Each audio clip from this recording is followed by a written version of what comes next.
So it's time for a little update on the tomato seeds that I planted 3 weeks ago and the broccoli seedlings that I transplanted a little over 3 weeks ago.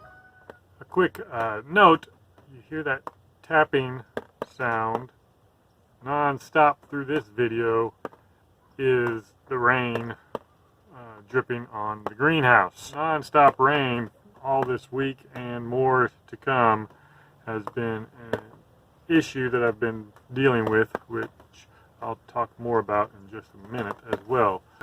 The broccoli seedlings were transplanted the Charles Dowding style, which I showed in a previous video that I'll link in the descriptions.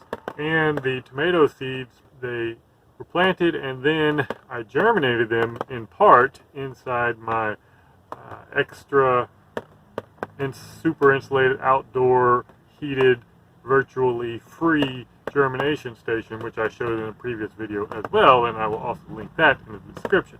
So let's check them out and see the progress on these. So first, here are the broccoli seedlings.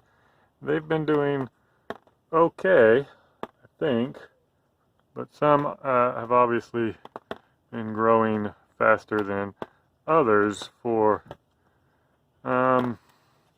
mysterious reasons. You know, they seem like they were all the same conditions, and just some are much more quickly growing. So not altogether sure about why, but none of them have been really dying, and they look fairly green, good color for the most part. Yeah, so let's look at the tomato seeds. Tomato seeds are sprouted over here. This is one tray of them, and the same with these. Some of these are, for whatever reasons, mysteriously more grown than others. So like this one has barely even got any true leaf. Barely even has the tiniest true leaf started on it. This one's similar, just a tiny amount of true leaf started on that. None on that one. But look at this one right here. You know, full-blown couple of true leaves on that little guy. Now, with the tomato seeds that germinated, there were 3 per pot normally. That was the basic idea. And what I did was I took one of those so far out of each of these pots and transplanted them over into this tray. And oddly enough, or not, these have generally done much more poor than the ones that were not transplanted.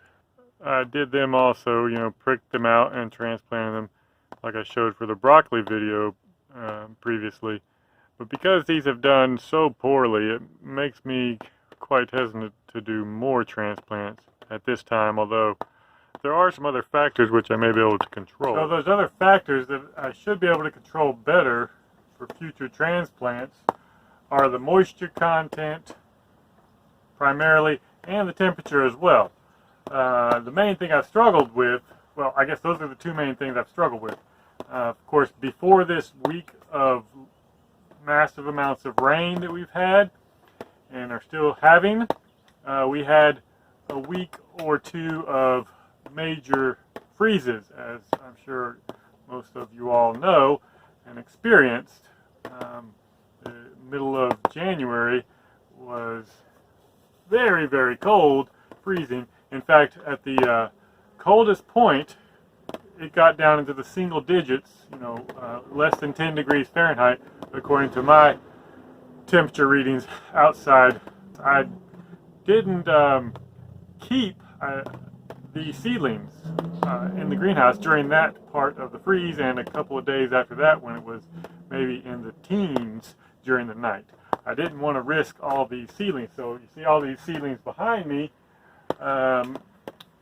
could have been frozen and killed quite easily, because most of these are peppers, and I got some marigolds, you know, summer stuff. And I know that I planted them way earlier than perhaps I should have, but I could have waited until February to plant these, and But the problem is in February we can still get severe freezes.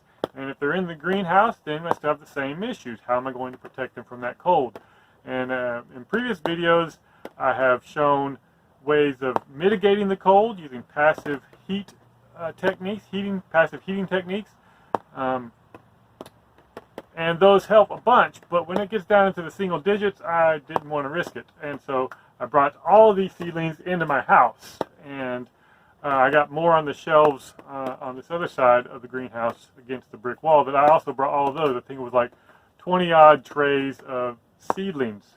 And then during the night I would keep them inside to protect them from the freeze, and during the day I would trundle them all out here as you know, to get some sunlight, because I don't have indoor lighting set up, because those trays were quite heavy.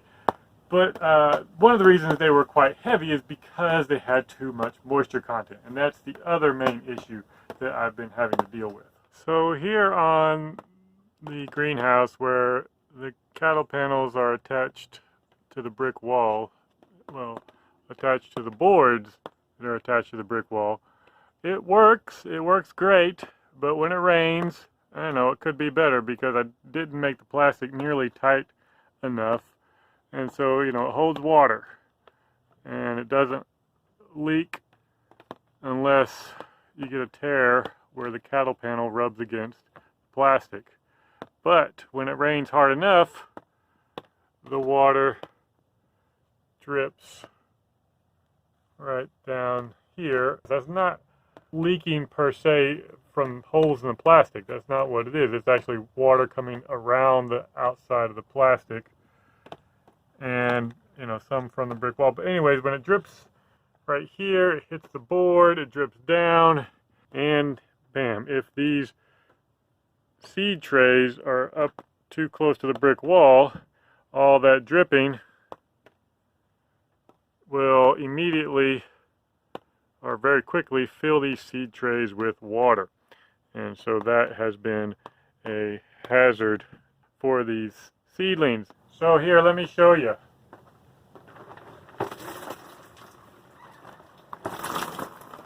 The trays get full of water, and that happened one solid time where a lot of these trays against the wall got completely filled with water, and I had to drain them all.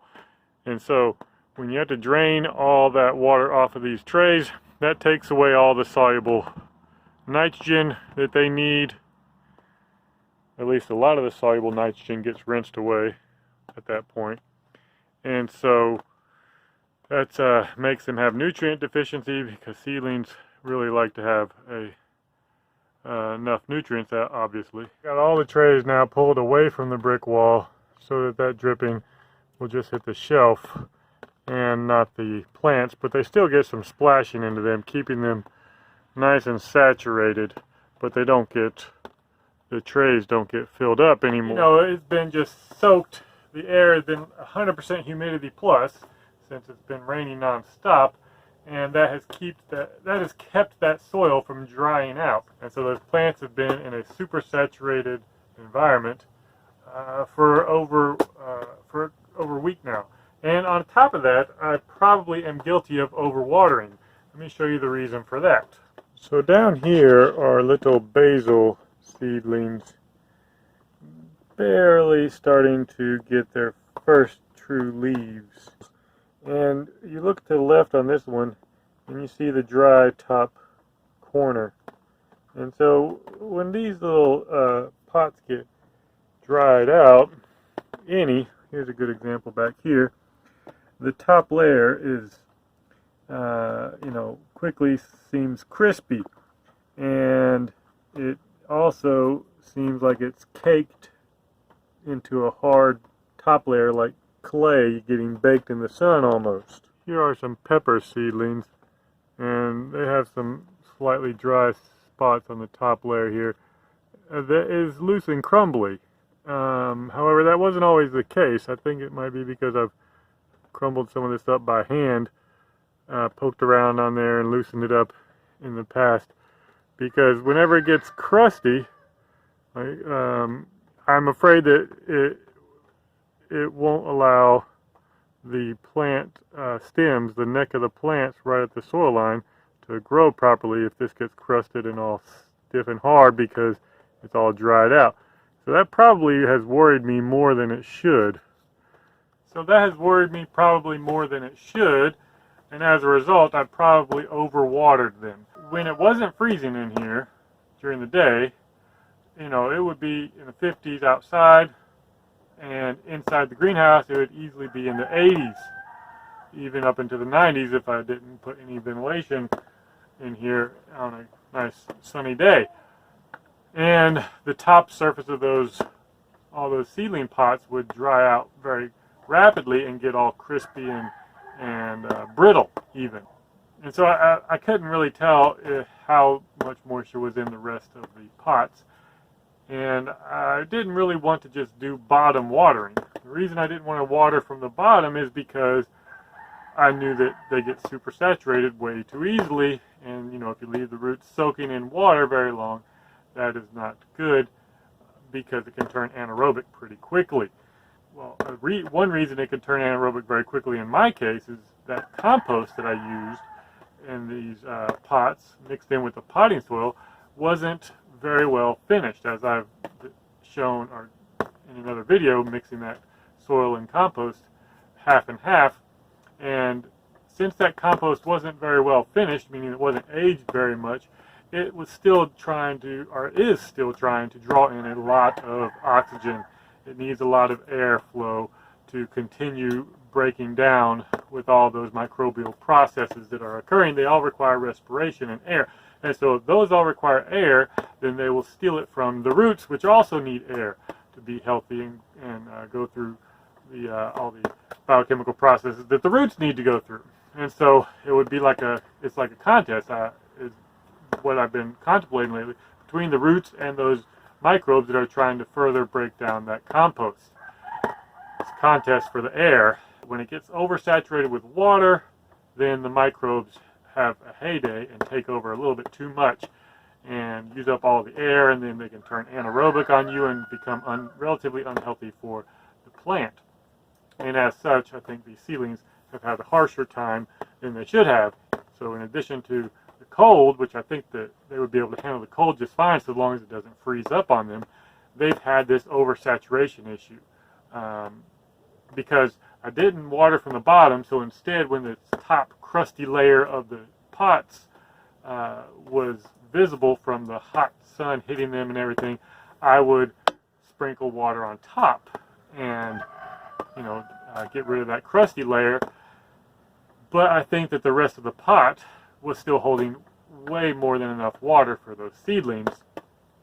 And since the rest of the pot was holding plenty of water below the crusty layer, the crusty top layer, when I did water the top layer, it caused too much moisture to be in those pots. There's still a lot of them that are doing okay, so it's not a lost cause by any means. There's a lot of seedlings that I have in here that are still doing good, and I think can pull through and give me some healthy seedlings to sell and or use in my own garden in a couple of months or so. Well, maybe a month and a half would be pretty ideal. But it is still a mystery to me why some of the seedlings, this is bok choy, are seeming to thrive in the exact same tray, treated in the exact same fashion, with the exact same soil mix, whereas others are much, much slower in their growth.